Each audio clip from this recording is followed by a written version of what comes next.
everyone. I've recently dyed my hair with a red shade. I don't know if you can see that. My greys were coming back through because I am not far off 40 years old. But anyway, I wanted to have a moan about doctors and why they just get on my nerves. Moan number one. A few months ago I went to the GP about something. I wasn't feeling well, but I thought, they said, is there anything else you want to say? And I said, yeah, I'm concerned because people tell me that I talk out of one side of my mouth and that one side of my face seems to be drooping. I don't know if you've noticed that when you've watched some of my videos, any of you out there. I've seen it myself. I didn't really realise until it was pointed out to me. And when I mentioned this, and they just didn't seem concerned at all, they just palmed me off. You know, it doesn't seem to impress them that, like 10 years ago, I suffered a vicious beating, you know, and in this beating my head was stamped on, and I was kicked in my head as well. And I also had to have a brain scan, a CAT scan. You know, I'm not saying it was that beating that's caused me to talk out one side of my mouth, or no, it could be, I don't know, something to do with my blood, no, mini strokes, could be anything. But the thing is, if you got like depression on your medical notes, they seem to put everything down to that. Whenever you are generally unwell, they just brush it off about depression all the time, and it makes you even more anxious then and worry even more because they just don't say anything. They just got this attitude as they can't wait to get rid of you. When I did suffer this beating 10 years ago, you know, I was punched a few times in the chin and my head was thrown back, so I had a really bad neck after that beating. I couldn't wash my hair or anything in the bath because I'd be screaming, so I'm guessing I had like whiplash or something.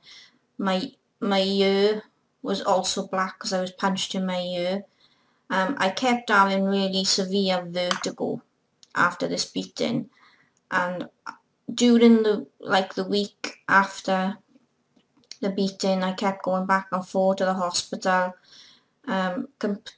complaining I was getting this vertigo, I was losing my balance and falling over all the time. And soon as they got my medical notes up and seen I had a history of suffering from anxiety and depression, they just sent me back home.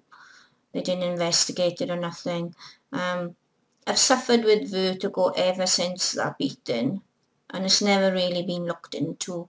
I don't have it as severe as I did for like the first few months after the beating, but sometimes if I sleep awkward or something, I'll wake up and I got vertigo, and I basically have to be careful then. If I like stand on something to reach something off the shelf or something, I can't like lift my head up because everything starts spinning.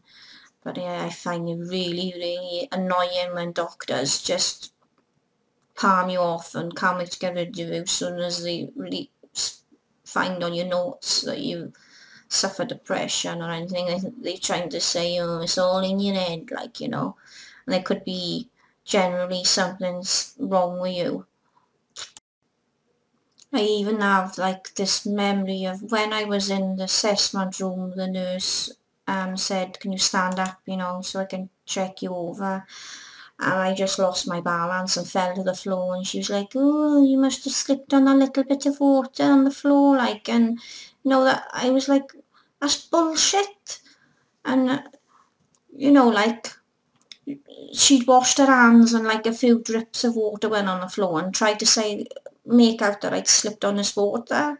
I hadn't. You know, the room just kept spinning and I just kept losing my balance. And recently, you know, I've been to the GP because I keep getting this really extreme fatigue, and I'm sort of like really sleepy and slow and just going to bed all the time, and I can sleep for like up to 12 hours a night, and they done blood tests on me, and it seems I was lacking iron.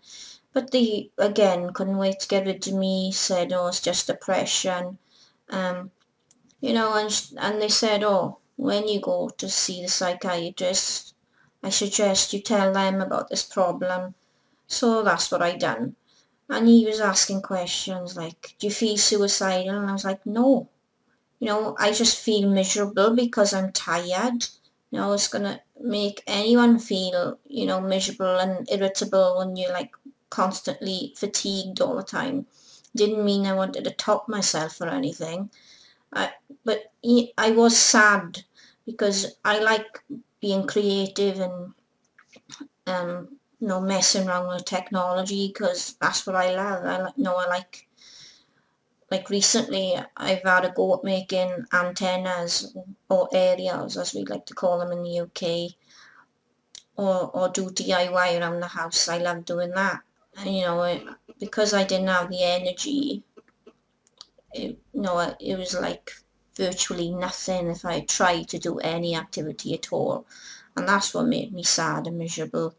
It by no means meant I was depressed and felt suicidal. So yeah, that really annoyed me as well, the doctor's attitude. And to be honest, like with the anemia, I think it's a vicious circle. I think because of the Asperger's, I got this thing with textures and smells of food, so I don't really eat healthy food. I'm a very childish eater as well. It's like my mother would try and get me to eat fruit and healthy foods and vegetables and stuff like that when I was a kid, and I just couldn't face putting in my mouth. I'd be, I tried like a bit of cabbage or anything like that. And I think that's part of the problem. And again, you know, help for Asperger's syndrome in the UK is virtually nothing. So, you know, I just got to get on with it because there's just no help at all. So anyway, have any of you viewers ever had issues like this when you've gone to the doctor or gone to the hospital? And tell me about it in the comment section or leave a video response. Would love to hear. And it'd be a good chance to vent as well, because that's what I'm doing now. And that's why I make a lot of my videos, because it's a good way to have a good rant, get it all out of my system. Anyway, thanks for watching. See you all again soon.